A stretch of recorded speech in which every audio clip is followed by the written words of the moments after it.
Okay, this tutorial is regarding managing reservations. From the main menu, you want to click on Manage Reservations.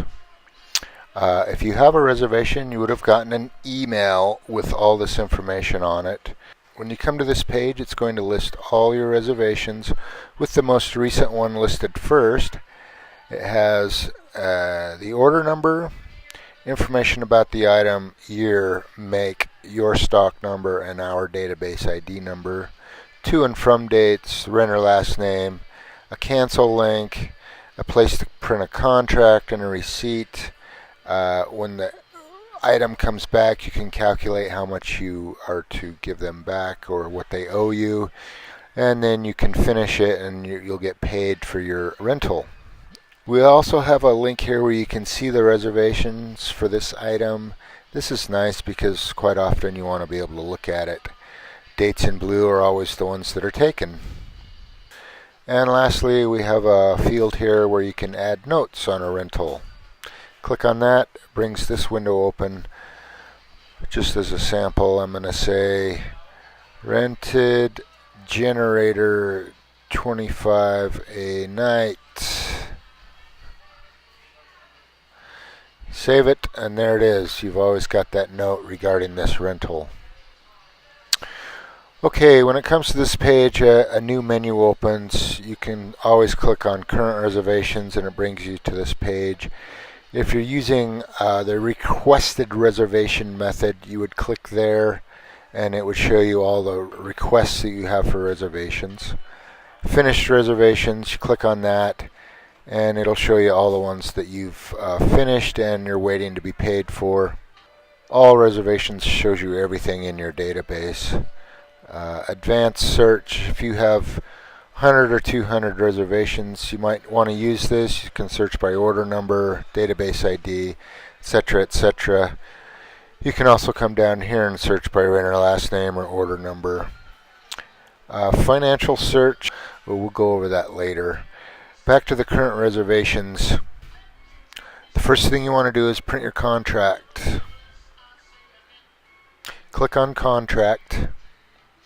It's going to show you the order. It's going to show you all the amount due. They've got a security deposit of $1,000. Rental due is $738 for a total of $1,738. You always want to write here the amount that you actually received. If they gave you $1,740, you can adjust that when you finish it. Calculate end of rental charges. If they gave you $1,700, you want to write down $1,700. And then you can calculate in your head approximately what's refundable.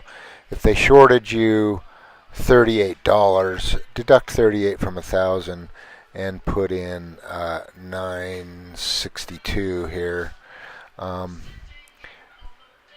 You're not bound by that because it's just refundable. That may change depending on what happens with the rental. We scroll down and we've got the contract that you included with your rental, and below that we have an indemnifier that we add to all of your contracts.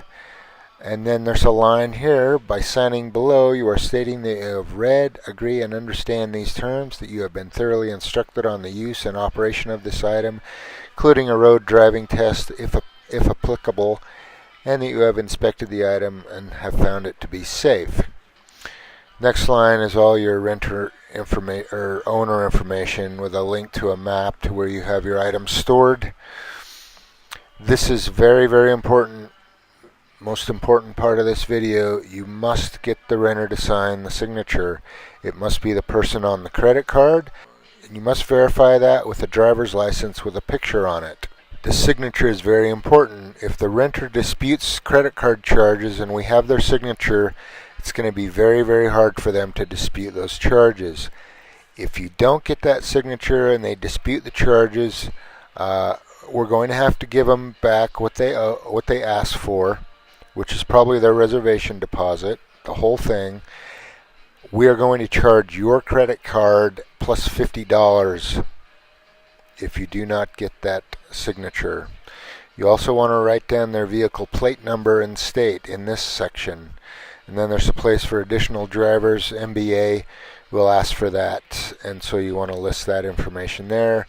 If we scroll down, we have renter info, credit card info, and the like. Okay, after you've printed that contract, you also want to print a receipt. Click on receipt. That's the same information. You really don't need to fill anything out on this unless they ask you to, but they just want to get a receipt for what they've paid you, and then you want to print that to give to them. Now when the renter comes back, you're going to calculate the charges at the end of the rental. There will be instructions on that page on how to do that. After you've given them their deposit back and you've received your item, you want to click Finish, and there will be instructions there also. But we can't pay you what we owe you until you finish a rental. That's all there is for this video. Thank you.